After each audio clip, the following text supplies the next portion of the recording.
जय हिंद दोस्तों। स्वागत है आप सभी का study with M SPP channel में। दोस्तों ये टॉप 50 क्वेश्चंस या टॉप वन लाइनर क्वेश्चंस, ठीक है, वन लाइनर क्वेश्चन की सीरीज है। तो इसमें सब्जेक्ट वाइज मैं वन लाइनर सीरीज क्वेश्चन लेकर आऊँगा, जो कि प्रीवियस ईयर के पूछे गए प्रश्नों का ही, ये प्रश्नों की ही एक श्रृंखला है। ठीक है, तो बहुत महत्वपूर्ण प्रश्न है ये, और बार बार पूछे जाते हैं ये प्रश्न। तो इनको आप एक बार, मैं रीडिंग करूँगा और आप इसको दिमाग में बिठाते जाइएगा, तो आपके लिए काफ़ी हेल्पफुल होगा, यूज़फुल होगा ये।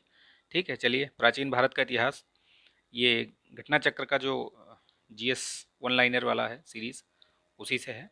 ठीक है, तो आगे बढ़ते हैं। देखिए, रॉबर्ट ब्रूस फूट थे। ये क्या एक बार पूछा गया, ये सारे जो प्रश्न हैं ये वन लाइनर, ये सारे प्रश्न पूछे गए हैं, किसी न किसी परीक्षा में पूछे गए हैं, चाहे वो UPSC, UP PCS, UP triple SC, MPPSC, कहीं भी बीपीएससी, ये सब पूछे गए प्रश्नों का ही एक संकलन है। ठीक है, तो उसमें आपको ये मैं बता रहा हूँ, आप इनको एक बार दो बार पढ़िएगा, रिवाइज कीजिएगा, और आपका ये क्लियर हो जाएगा ये। ठीक है, अंडरस्टैंडिंग क्लियर हो जाएगी। तो चलिए शुरू करते हैं। रॉबर्ट ब्रूस फूट क्या थे? ये एक भूगर्भ वैज्ञानिक और पुरातत्वविद थे ये। ठीक है, याद रखिएगा। भारतीय प्राग इतिहास का पिता कहा किसे कहा जाता है? इन्हीं को कहा जाता है, रॉबर्ट ब्रूस फूट को। तो याद रखिएगा, ये पिता किसे कहा जाता है? रॉबर्ट ब्रूस फूट को। ठीक है, कोपेनहेगन संग्रहालय की सामग्री से पाषाण, कांस्य और लौह युग का त्रियुगी विभाजन किसने किया था? वो थॉमसन महोदय ने किया था। पशुपालन के साक्ष्य कहाँ मिलते हैं? सर्वप्रथम कहाँ से मिलते हैं? तो वो मध्य पाषाण काल से। मध्य पाषाण काल में पशुपालन के प्रमाण कहाँ से मिलते हैं? आदमगढ़ से। ठीक है, याद रखिएगा ये सब। चौपानी, मांडो, काकोरिया, महदहा और सराय नाहर राय स्थलों में से हड्डी के उपकरण कहाँ से प्राप्त हुए हैं? तो याद रखिएगा, ये महदहा और सराय नाहर राय, ये यूपी प्रतापगढ़ में है। ठीक है, यूपी में प्रतापगढ़ डिस्ट्रिक्ट में, याद रखिएगा इसको। ठीक, ध्यान से, ये पूछा गया है ये प्रश्न कि चौपानी, मांडो, काकोरिया, महदहा, सराय नाहर स्थलों में से हड्डी के उपकरण, या ऐसे ही सीधे सीधे प्रश्न पूछा जाएगा तो कि हड्डी के उपकरण निम्नलिखित में से कहाँ से प्राप्त हुए हैं? तो सराय नाहर और महदहा से। ठीक है, हड्डी निर्मित आभूषण भारत में मध्य पाषाण काल में कहाँ से प्राप्त हुए हैं? महदहा से। एक ही कब्र से तीन मानव कंकाल कहाँ से मिले हैं? दमदमा से। खाद्यान्नों की कृषि सर्वप्रथम कहाँ प्रारंभ हुई? नवपाषाण काल में। भारत में मानव का सर्वप्रथम साक्ष्य कहाँ से मिलता है? नर्मदा घाटी से। ठीक, मानव द्वारा सर्वप्रथम प्रयुक्त अनाज जौ।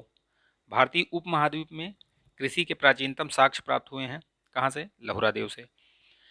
पुरापाषाण युग, नवपाषाण युग, ताम्रपाषाण युग और लौह युग में से चालकोलिथिक युग किसे कहा जाता है?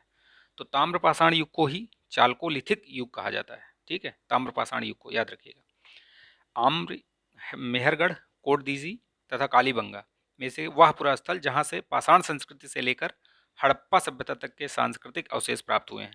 तो मेहरगढ़ एक ऐसा इकलौता ये प्राकृतिक ये पूरा स्थल है जहाँ पर पाषाण संस्कृति से लेकर हड़प्पा सभ्यता तक के सांस्कृतिक अवशेष मिले हैं। याद रखिएगा, मेहरगढ़। भारत में पशुपालन एवं कृषि के प्राचीनतम साक्ष्य कहाँ से प्राप्त हुए हैं? लहुरा देव और मेहरगढ़ में। पहले मेहरगढ़ में, फिर तत्पश्चात मेहरगढ़ में। पहले लहुरा देव में, फिर मेहरगढ़ में। नौदा टोली का उत्खनन करवाया था एच डी संकालिया ने। नौदा टोली कहाँ है? इधर आपका साउथ में है, इधर महाराष्ट्र साइड में। ठीक है, उत्तर पश्चिमी और दक्षिणी पश्चिमी भाग में नौदा टोली अवस्थित है। ये मध्य प्रदेश में, देखिए, मतलब निचले साइड में है, उधर महाराष्ट्र में नहीं है, और निचले साइड में है इधर मध्य प्रदेश में नौदा टोली। ठीक है, वृहद पाषाण स्मारकों की पहचान की गई मृतक को दफनाने के स्थान के रूप में। बड़े बड़े पत्थर जैसे लगाए हुए सिले, सिल्ली बर्फ पर्वत, इसकी पहाड़ों को काट काट के ऐसे चारों तरफ खड़ा कर दिया गया। तो वो किस किस रूप में उनकी पहचान की गई है? मृतकों को दफनाने के स्थान के स्थल में। ठीक है, राख का टीला, बुधिहाल, संगनकल्लू, कुलडीहवा तथा ब्रह्मगिरी में से जिस नवपाषाणिक स्थल में संबंधित है, कहाँ से? संगनकल्लू से। तो याद रखिएगा कि राख का टीला अगर आए तो संगनकल्लू, ध्यान रखिएगा। ठीक, भीमबेटका प्रसिद्ध है किसके लिए? गुफाओं के शैल चित्र के लिए। ये मध्य प्रदेश में है। ठीक, भारत में सर्वाधिक शैल चित्र कहाँ से प्राप्त हुए हैं? भीमबेटका में ही हैं। तो ऐसे भी प्रश्न पूछा गया कि शैल चित्र सबसे, तो आपको प्रदेश का नाम दिया जाएगा तो वो भी याद रखिएगा, वही मध्य प्रदेश ही हो जाएगा। अजंता भीमबेटका तथा साबरमती में से वह स्थल जो प्रागैतिहासिक चित्रकला के लिए प्रसिद्ध है, तो भीमबेटका। ठीक है, भीमबेटका की गुफाएं स्थित हैं अब्दुल्लागंज, रायसेन, मध्य प्रदेश में, याद रखिएगा। गैरिक मृदभांड पात्र ओसीपी का नामकरण हस्तिनापुर में हुआ। ताम्रपाषाण काल में महाराष्ट्र के लोग मृतकों को घर के फर्श के नीचे दफनाते। किधर? उत्तर से दक्षिण की ओर। ठीक। ब्रह्मगिरी, बुर्जहोम, चिरान तथा मस्की में से वह स्थल जहां मानव कंकाल के साथ कुत्ते के कंकाल भी समाधान से प्राप्त हुए हैं। मतलब समाधान वही जो कब्र मिली है जिसमें मनुष्यों को दफनाया गया था, उसके साथ कुत्ते का जो कंकाल है वो भी प्राप्त हुआ है, तो उसके भी साक्ष्य मिले हैं, तो वो बुर्जहोम। ठीक है, जम्मू एंड कश्मीर में, याद रखिएगा इसको। ठीक, चलिए आगे बढ़ते हैं। बुर्जहोम, कोल्डिहवा, ब्रह्मगिरी एवं संगनकल्लू में से गर्त आवास के साक्ष्य कहाँ से प्राप्त हुए हैं? तो वो भी बुर्जहोम से ही प्राप्त हुए हैं। इन सब में से गर्त आवास ये हो गया, और अगर कुत्ते के साथ समाधान पूछा जाए तो वो भी बुर्जहोम से। ठीक। विंध्य क्षेत्र का वह शिलाश्रय जहाँ से सर्वाधिक मानव कंकाल प्राप्त हुए हैं, कहाँ से? लेखहिया से। ये कहाँ पड़ता है? विंध्य क्षेत्र में, याद रखिएगा। भारतीय पुरातत्व सर्वेक्षण संस्कृति, पर्यटन, विज्ञान एवं प्रौद्योगिकी की तथा मानव संसाधन विकास विभागों ऑब्लिक मंत्रालयों में से संलग्न किससे संबंधित है? पूछने का मतलब ये है कि जो भारतीय पुरातत्व सर्वेक्षण विभाग है वो किस मंत्रालय के अंदर आता है अंतर्गत? तो संस्कृत मंत्रालय के अंतर्गत। ठीक। भारतीय पुरा सर्वेक्षण के प्रथम महानिदेशक निदेशक कौन थे? ये जॉन मार्शल। राष्ट्रीय मानव संग्रहालय कहाँ पर स्थित है? याद रखिएगा, ये भोपाल में स्थित है। कई बार पूछा गया है ये प्रश्न। ठीक है, सिंधु सभ्यता के बारे में कुछ जानकारी ले लेते हैं। ये अभी पूरा नहीं है, इसके अलावा भी है, तो नेक्स्ट वीडियो में उसको बताऊंगा मैं। इसमें सिर्फ जितने हैं यहाँ तक आप देख लीजिए, उसके बाद आगे वाला भी बताएंगे। ठीक है, तो सिंधु सभ्यता एवं संस्कृति के बारे में देखिए। हड़प्पा संबद्ध है किससे? सिंधु घाटी सभ्यता से। सिंधु सभ्यता संबंधित है आद्य ऐतिहासिक युग से। आद्य ऐतिहासिक क्या है? जब आप हिस्ट्री पढ़ेंगे तो उसमें देखिए, आद्य ऐतिहासिक, प्रागैतिहासिक, पुरापाषाण, ये सब इनका काल निर्धारण किया गया है। किसके आधार पे? कि जो संस्कृतियाँ जहाँ पे जैसे जो लोग पढ़े लिखे नहीं थे, वो लोग सिर्फ उनका जीवन जो था वो यायावर जीवन था।